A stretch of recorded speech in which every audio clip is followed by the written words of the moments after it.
මනුස්ස ජීවිතයක් ලබන්නේ කොහොමද කියන කාරණාව තුළ ඒකට හේතු වෙන ප්‍රධාන සාධකයේ බවට පත් වෙනවා සංසාරේ රැකගත්ත උතුම් සිල්. එහෙනම් කෙනෙක් උපදින්නේ කොතනද කියන කාරණාව තීරණය කරන්නේ සීලය. ඊට පස්සේ ඉපදුනාට පස්සේ ඒ පුජ්‍යලයාට ලැබෙන්නේ මොනවද කියන කාරණාව තීරණය කරන්නේ දානය. සමහර වෙලාවට මනුස්ස ලෝකේ ඉපදිච්ච සමහර අය අපි දකිනවා බොහොම දුප්පත් ජීවිත ගත කරනවා. බොහොම අමාරුවෙන් වේල කාලා ජීවත් වෙන්නේ. වේලක් කර වේලක් කාලා ජීවත් වෙනවා. සමහරලාට කෙනකින් ඉල්ලගෙන කාලා ජීවත් වෙනවා. සමහර අය බොහොම හොඳ මාලිගා වගේ ගෙවල් හදාගෙන බොහොම සැපසහිත වාහන වල ගමන් බිමන් යමින් සමහර අයගේ ජීවිතේ එහෙම තියෙනවා. එතකොට ඔක්කොම මිනිස්සු මේ මනුස්ස ලෝකේ මිනිස්සු අතරම මේ වාගේ එක එක තරාතිරමේ ජීවිතේ තියෙන්නේ ඇයි කියන කාරණාවට දෙන්න තියෙන උත්තරේ තමයි මිනිහෙක් වෙලා ඉපදෙන්න සංසාරේ පින් කරලා තිබුණා උතුම් සිල් රැකලා. නමුත් එයා දන් දීලා තිබුණේ බොහොම අඩුයි.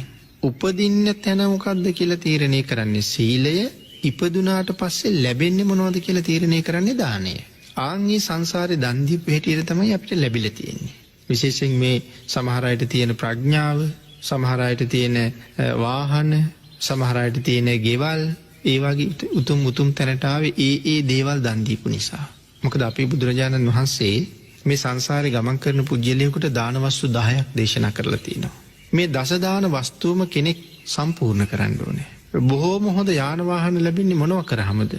භාග්‍යතුන් වහන්සේ ඒකට දේශනා කරලා තියෙනවා මේ ශාසනයට යානා පූජා කරන්න ඕනේ කියලා. හැබැයි කෙනෙකුට හිතෙන්න පුළුවන් එහෙමනම් අපි වාහන පූජා කරන්න ඕනේද කියලා. එහෙම එකක් භාග්‍යතුන් වහන්සේ දේශනා කරන්නේ නැහැ.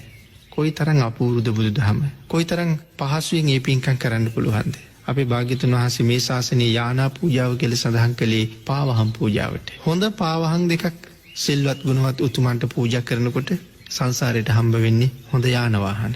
ඊළඟට භාග්‍යතුන් වහන්සේ දේශනා කළා මේ මහා ප්‍රඥාව ලැබුවේ කොහොමද? සමහර අයගේ තියෙන ඒ අවබෝධයේ දැනුම තව කෙනෙක් පුදුම කරනවා. ඒකට භාග්‍යතුන් වහන්සේ අපිට දේශනා කළා සුවඳ පූජා කරන්න කියලා. හැබැයි ඉතින් මේ පූජාවල් ගාව හැම එකකම තියෙනවා තව විශේෂත්වයක්. මොකද දන් දෙනකොට දාන දාස, දාන දායක, දානපති කියලා තුන් දෙනෙක් ඉන්නවා.